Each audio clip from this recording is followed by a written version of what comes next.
Hello दोस्तों, welcome to ICM channel. आज हम लोग यहाँ पे जानने वाले हैं 4 शेयर के बारे में। आप इस वीडियो को जरूर से अंत तक देखना। पहला तो यहाँ पे हम लोग आपको देख लेते हैं कि आज का एफआईएस का यहाँ पे डाटा क्या देखने को मिल रहा है। तो देखो, जो कल भी यहाँ पर आपको बाइंग ही देखने को मिल रहा था यहाँ पे नेट वैल्यू के हिसाब से, और आज भी यहाँ पे 656 करोड़ का यहाँ पे एफआईएस जो है बाई करते हुए ही दिखाई दे रही है। ओवरऑल देखो, यहाँ पे मार्केट का जो सेंटिमेंट है वो यहाँ पे साफ तौर से नजर आ रहा है एक बुलिश का। तो देखो, एक चीज को यहाँ पे सही समझ लो कि 1 तारीख तक, ठीक है, 1 फरवरी तक ऐसे ही मार्केट में चलते हुए दिखाई देगा। यदि आपको बजट जो है मार्केट को पसंद आता है तो और अच्छा भी गेन दिखने को मिल सकता है। तो इसलिए इस चीज़ को जरूर से फोकस करना कि 1 तारीख इम्पॉर्टेंट डे है और उस दिन बजट के रिलेटेड, ठीक है, जो भी फैसला होगा ना, उससे ही मार्केट का जो है नेक्स्ट जो मूव है वो यहाँ पे तय हो जाएगा, ठीक है। और उसके बाद तो यहाँ पे इलेक्शन है, तो कहीं ना कहीं यहाँ पे अभी एक बुलिश का ही साइन जो है निकल के आता है, ठीक है। ये तो एक बेसिक यहाँ पे चीज़ हो गया। अब चलो हम लोग यहाँ पे शेयर के बारे में जानना स्टार्ट करते हैं और पहले हम लोग डिस्कस करते हैं टाटा पावर के बारे में। देखो, आज यहाँ पर आपको जो है 1.25% तक यहाँ पे फॉल देखने को मिल रहा है, लेकिन बहुत सारे यहाँ पे जो एक्सपर्ट है वो यहाँ पे टारगेट शेयर कर रहे हैं। जैसे कि यहाँ पे ये आप देखोगे तो यहाँ पे आईसीआईसी जो है डायरेक्ट की तरफ से 385 रुपये का यहाँ पे टारगेट जो है निकल के आ रहा है, लेकिन उनका एक चीज़ बोलना है कि 342 का स्टॉप लॉस, मतलब ये हम लोग आपको बोल सकते हैं कि एक नियर टर्म का यहाँ पे टारगेट है। और ऐसे तो यहाँ पे लॉन्ग टर्म के लिए बस आपको ये समझना है कि क्या ऐसा यहाँ पे लग रहा है आपको कि हाँ, पावर सेक्टर यहाँ पे लॉन्ग टर्म का एक बड़ा सेक्टर बन सकता है। देखो, सेक्टर तो यहाँ पे बड़ा बनने वाला है, लेकिन अभी भी यहाँ पे बहुत ज़्यादा ही स्कोप है। लगातार यहाँ पे कैपेक्स का ही प्लान जो है नज़र आता है। और यहाँ पे जानते हो टाटा पावर अपने जो सबमिट में, मतलब हाँ, आप लोग जान रहे हो कि यहाँ पे विवरांत सबमिट में भी टाटा पावर ने यहाँ पे बड़ा यहाँ पे ऐलान किया है। तो उसके रिगार्डिंग से भी यदि आप समझोगे ना, तो भाई लॉन्ग टर्म का तो फ्यूचर तो यहाँ पे नजर आता ही आता है, ठीक है। अब देखो, यदि हम लोग यहाँ पे अपना जो है एक बार देख लेंगे क्या टेक्निकल जो नज़र आ रहा है, तो साफ तौर से बुलिश का पैटर्न इसलिए क्योंकि देखो ये अपने ऑल टाइम हाई पे है, ठीक है। तो अब ये कहाँ तक जाएगा इसकी कोई गारंटी नहीं है। हाँ, यदि आप लोग यहाँ पे फ्रेश एंट्री करने के लिए अभी सोच रहे हो, जो मैंने आपके साथ शुरू से डिस्कस किया हुआ, जैसे कि 215 में, ठीक है, ये लेवल पे मैंने आपके साथ यहाँ पे शेयर किया था कि देखो यार, नीचे से यहाँ पे ब्रेकआउट होते हुए दिखाई दे रहा है। जरूर से आप इसके बारे में सोच करके चल सकते हो, क्योंकि एक सपोर्ट यहाँ पे बनते हुए दिखाई दे रहा था, ठीक है। और इस सपोर्ट के बाद आप देखो कि धीरे धीरे करके स्टॉक कितने अच्छे मोमेंटम के साथ यहाँ पे ऊपर ही जाते हुए दिखाई दे रहा है। और अब तो यहाँ पे ये कहाँ तक जाएगा इसकी कोई गारंटी नहीं है। तो जब तक एक साइडवेज एरिया चलती हुई दिखाई ना दे, तब तक यहाँ पे फ्रेश एंट्री मत करना। यदि आपके पास है शेयर तो भाई डेफिनेटली होल्ड करने वाला ये शेयर है और ये कंपनी है। बहुत लोग ये बोलते हैं कि इसका कंपनी के फंडामेंटल यहाँ पे वीक है। देखो, यहाँ पे फंडामेंटल कहीं हद तक देखो थोड़ा सा वीक नजर आता है। जैसे कि यहाँ पे डेब्ट टू इक्विटी, कर्ज यहाँ पे ज़्यादा है और इंटरेस्ट कवरेज रेशियो भी यहाँ पे सही नहीं है।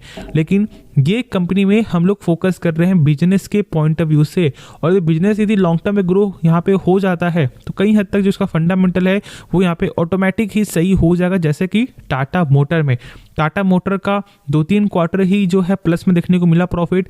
उसके बाद जो उसका बोरोइंग है वो यहाँ पे लगातार क्वार्टर बेसिस यहाँ पे कम होते हुए दिखाई दे रहा है। तो बस यही एक साइन है कि जैसे ही यहाँ पर जो है इनका प्रॉफिट और गेन करते हुए दिखाई देगा, ऑटोमेटिक यहाँ पे जो इसका नंबर है वो यहाँ पे सही होते हुए दिखाई दे जाएगा। अब चलो यदि हम लोग यहाँ पे नेक्स्ट जो है शेयर के बारे में डिस्कस करें।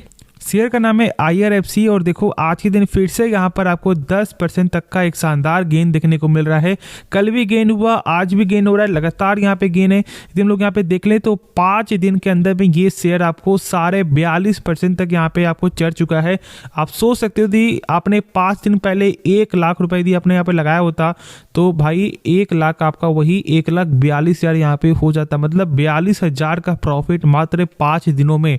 क्या करे, क्या अभी भी यहाँ पे एक सही मौका, क्योंकि देखो मैंने कल के वीडियो में आपके साथ शेयर किया था कि यहाँ पे बहुत सारे जो एक्सपर्ट है वो यहाँ पे टारगेट क्या शेयर कर रहे हैं कि 150 का या फिर 170 तक ये शेयर आ सकता है, लेकिन उनका रेटिंग था यहाँ पे होल्ड का। मतलब यहाँ पे फ्रेश एंट्री करने का वो यहाँ पे सलाह नहीं दे रहे हैं, बस वो यहाँ पे ये बोल रहे हैं कि आपके पास है शेयर पहले से तो आप यहाँ पे होल्ड करके चल सकते हो, ऐसा यहाँ पे उनका बोलना था।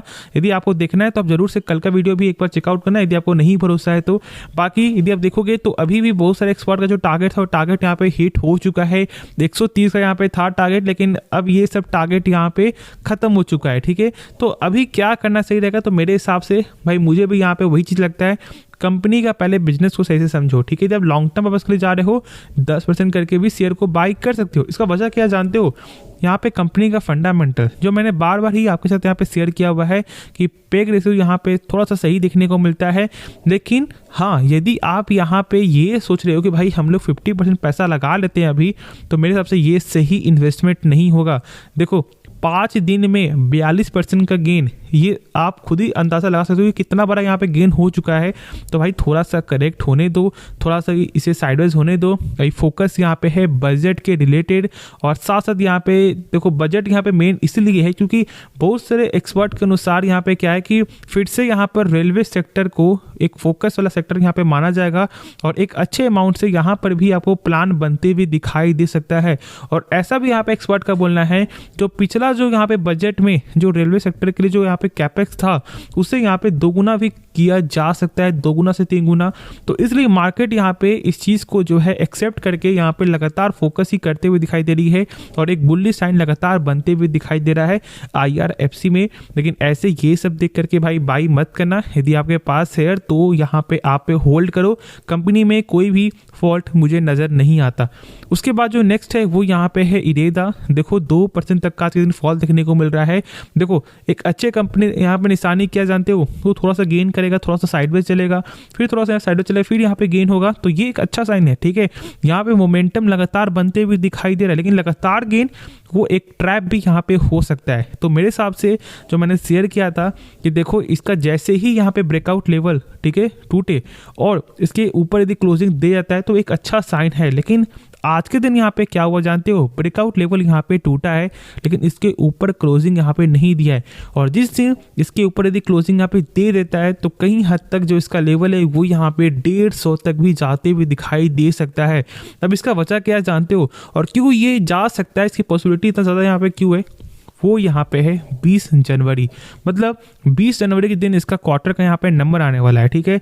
और यदि यहाँ पे एनपीए में, ठीक है, गिरावट देखने को मिल जाता है, मतलब यदि एनपीए सही देखने को मिल जाता है ना, तो कहीं हद तक यहाँ पे रैली कंफर्म देखने को मिलेगा, क्योंकि ये एक फाइनेंशियल कंपनी है, ठीक है। फाइनेंस का यहाँ पे कंपनी का काम है, और इसलिए हम लोग फाइनेंस सेक्टर या फिर बैंकिंग सेक्टर की सबसे मेन जो पार्ट होता है ना, वो यहाँ पे एनपीए ही होता है। और जो इसका एनपीए है वो यहाँ पे क्वार्टर थोड़ा सा गेन होते हुए दिखाई दे रहा था, लेकिन इस बार का यदि नंबर में सही देखने को मिल जाता है, यदि यहाँ पे एनपीए नेट एनपीए कम देखने को मिल जाता है, तो ओवरऑल ये एक गुड साइन होगा, और शायद यहाँ से कुछ अच्छा हेल्प देखने को मिले।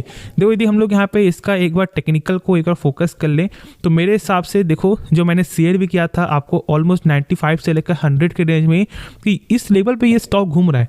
तो जैसे ये ब्रेकआउट होगा ना, हम लोग इसके बारे में सोच करके चल सकते हैं। जैसे ही ब्रेकआउट हुआ स्टॉक में कितना अच्छा मोमेंटम देखने को मिला। तो बस ओवरऑल इस चीज़ को सही समझ लो, पहले लॉन्ग टर्म के लिए देखो, ठीक है, क्योंकि देखो यदि लॉन्ग टर्म के लिए देखोगे ना तो आपका स्कोप यहाँ पे लॉन्ग टर्म के लिए रहेगा। और यदि आप उस समय फ्रेश एंट्री बाई करें शॉर्ट टर्म के लिए और थोड़ा गिरावट हो भी जाता है, तो आपको पैनिक नहीं होना है उस समय थोड़ा सा और ऐड करना है।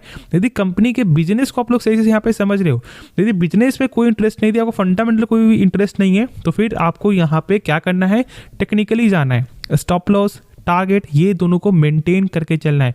तो इसलिए पहले फर्स्ट जो है हमेशा यहाँ पर कंसीडर करो कि कंपनी के बिजनेस को सही से समझो और कुछ बेसिक फंडामेंटल को सही से डिस्कस कर लो, जिससे आगे जाकर ये दिक्कत ना हो कि हाँ भाई मैं काश ये देख लेता तो मैं इस चीज़ से यहाँ पे बच सकता हूँ, या फिर थोड़ा सा कम पैसा यहाँ पे लगाता। अब जो यहाँ पे नेक्स्ट जो शेयर है वो यहाँ पे है टाटा मोटर्स। देखो टाटा मोटर्स में फिर से आज के दिन यहाँ पे गेन देखने को मिला, और फिर से एक यहाँ पे न्यू हाई, मतलब 827 रुपये का, ये लगातार अभी आपको ऊपर जाते हुए दिखाई दे रहा है। मैंने बार बार आपके साथ शेयर किया था, मैंने तो आपको 380 410 पे मैंने तो शेयर किया ही था, और साथ मैंने आपको 600 लेवल मैंने शेयर किया था कि देखो भाई अभी भी आप यहाँ पे भूल करके ये मत समझो कि अब यहाँ पे गेन नहीं होगा। ओवरऑल यदि आप इसके बारे में जानना चाह रहे हो या फिर आप पैसा लाने की सोच रहे हो, तो भाई 10% 15% करके पैसा यहाँ पे लगा सकते हो। और बस देख लो कि 600 का जो शेयर है वो भी 800 यहाँ पे जाते हुए दिखाई दे रहा है, और साथ यहाँ पे 900 भी आपको चलते हुए दिखाई दे जाए यदि इसका क्वार्टर का नंबर फिर से यहाँ पे प्रॉफिट में देखने को मिल जाता है, जो लगभग यहाँ पे 2 से 3 फरवरी को आने वाला है, ठीक है।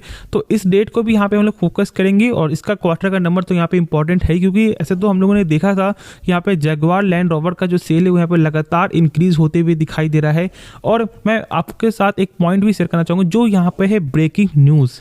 तो यहाँ पे न्यूज़ है टेस्ला के रिलेटेड। देखो यहाँ पे पहले तो जो है महिंद्रा, ठीक है, जैसे यहाँ पे देखोगे तो आपको महिंद्रा एंड महिंद्रा के जो यहाँ पे मैनेजिंग डायरेक्टर जिनका नाम है अनीस शाह, वो यहाँ पर आपको इंडियन ऑफिशियली, मतलब वो यहाँ पे ऑफिशियली एक जो प्रेजेंटेशन यहाँ पे भेजते हैं और उसमें यहाँ पे उनका ये बोलना होता है कि यहाँ पे ईवी मेकर जो यहाँ पे ग्लोबल ईवी मेकर्स है उनको इन्वेस्ट यहाँ पे करना चाहिए, मतलब उनको यहाँ पे बढ़ावा देना चाहिए अपने भारत में इन्वेस्ट करने के लिए। लेकिन शायद आप लोग को एक चीज़ यहाँ पे मालूम होगा कि लगभग आपको एक मंथ पहले ही यहाँ पर कंपनी, मतलब यहाँ पर महिंद्रा टाटा मोटर्स जो है वो यहाँ पे प्रेस में वो डायरेक्ट ही यहाँ पे ये बोलते हैं, मतलब प्राइवेटली यहाँ पे ये उनका बोलना होता है कि आप लोग यहाँ पे लोअर इम्पोर्ट टैक्स यहाँ पे मत करना। मतलब आपने यहाँ पे जाना होगा कि जो सरकार ने ये बोला था यहाँ पे 100% जो है इंपोर्ट टैक्स यहाँ पे लेंगे, मतलब जो टेस्ला यहाँ पे भारत में आने चाह रही थी, ठीक है। तो इस टैक्स के रिलेटेड यहाँ पे जो टेस्ला नहीं आई और ऐसा टेस्ला का यहाँ पे बोलना भी था कि यदि यहाँ पे आपको इम्पोर्ट टैक्स यदि कम होता है तो हम लोग डेफिनेटली भारत में आते हुए दिखाई देंगे। लेकिन यहाँ पर देखोगे तो भाई पिछले एक महीने में क्या था यहाँ पे बयान कि टाटा मोटर्स और महिंद्रा एंड महिंद्रा का ये बोलना था कि भाई यहाँ पे लोअर इंपोर्ट टैक्स यहाँ पे मत करना, क्योंकि इससे जो है ना यहाँ पे डोमेस्टिक फर्म जो है उसको दिक्कत होने वाला है। मतलब यहाँ पे जैसे कि टाटा मोटर्स आपका हो गया, ये सब अपने डोमेस्टिक फर्म है ना, तो इसलिए ऐसा उनका यहाँ पे बोलना था। लेकिन अब यहाँ पर क्या देखने को मिलता है कि यहाँ पे महिंद्रा एंड महिंद्रा के जो मैनेजिंग डायरेक्टर उनका यहाँ पे अलग ही बोलना है। तो ओवरऑल यहाँ पे हम लोग को ये तो भाई नजर आ रहा है कि यदि यहाँ पे टेस्ला इंटर करता है तो कहीं ना कहीं यहाँ पर कंपटीटर जो है वो यहाँ पे और गेन हो जाएगा। देखो किसी भी कंपनी में जो है कंपटीटर यदि बढ़ जाता है तो आप यहाँ पे जानते हो कि उसका बेनिफिट तो यहाँ पे होता है पब्लिक को, लेकिन उस कंपनी को बेनिफिट यहाँ पे नहीं होता क्योंकि उसको प्राइस यहाँ पे कम करना पड़ेगा यदि टेस्ला कम प्राइस में सेल करता है तो इसलिए यहाँ पे सरकार आपको 100% इंपोर्ट टैक्स पर यहाँ पे बात कर रही थी और इसलिए फिलहाल जो है टेस्ला वो यहाँ पे थोड़ा सा पीछे हट रहा है। मतलब यदि 30 लाख का कार है तो 60 लाख का यहाँ पे हो जाएगा। तो ऐसे जो है कारण में कहीं ना कहीं हम लोग को एक चीज़ तो भाई नज़र आ रहा है कि अभी टेस्ला नहीं है तो फिर यहाँ पे टाटा मोटर्स और महिंद्रा के लिए यहाँ पे सही है। देखो यहाँ पे भारत सरकार का यहाँ पे क्या बोलना था कि आप जो हमारे देश आओ और यहाँ पर फैक्ट्री को स्टैब्लिश करो तो आप यहाँ पे कुछ कर सकते हो। लेकिन जब सोच रहे हो कि आप वहीं से डायरेक्ट ही अपने भारत में जो भेजोगे तो ये सही नहीं है, ठीक है। इसलिए उनका यहाँ पे टैक्स ये 100% का देखने को मिल रहा था, ठीक है। तो ओवरऑल इस न्यूज़ के कारण से भी कहीं ना कहीं थोड़ा सा प्रेशर आते हुए दिखाई जो है उस समय दिया था। लेकिन मेरे हिसाब से ये सब न्यूज़ से कोई इम्पैक्ट यहाँ पे अभी नहीं होने वाला है। तो आराम से टाटा मोटर्स को भाई डेफिनेटली होल्ड करके चलो। ऐसे ऐसे न्यूज़ अभी यहाँ पे आते हुए दिखाई देंगे और ये सारा अभी जो न्यूज़ है वो यहाँ पे रिपोर्ट के जरिए, तो फिर हम लोग को यहाँ पे पैनिक नहीं होना है। इसका भी नंबर आपको आते हुए दिखाई देगा जो मैंने शेयर किया है और देखोगे इसका जो टेक्निकल है वो मैंने इस रेंज में मैंने शेयर किया था जो ऑलमोस्ट 730-710 के रेंज में मैंने हर एक पॉइंट में आपके साथ जो है शेयर किया है और मैंने आपके हर पॉइंट हर डिसीजन में मैंने साथ दिया है, ठीक है। तो यदि अभी तक देख रहे हो तो भाई जरूर से सब्सक्राइब कर दो यार, इस वीडियो को लाइक करो। तो ऐसे होप आपको ये वीडियो पसंद आया होगा। बाकी आपको इस वीडियो में कुछ भी सीखने को मिला, इस चैनल को जरूर से सब्सक्राइब, इस वीडियो को लाइक और दोस्तों में शेयर भी जरूर से करना। मिलते हैं नेक्स्ट वीडियो में, तो तब तक के लिए धन्यवाद।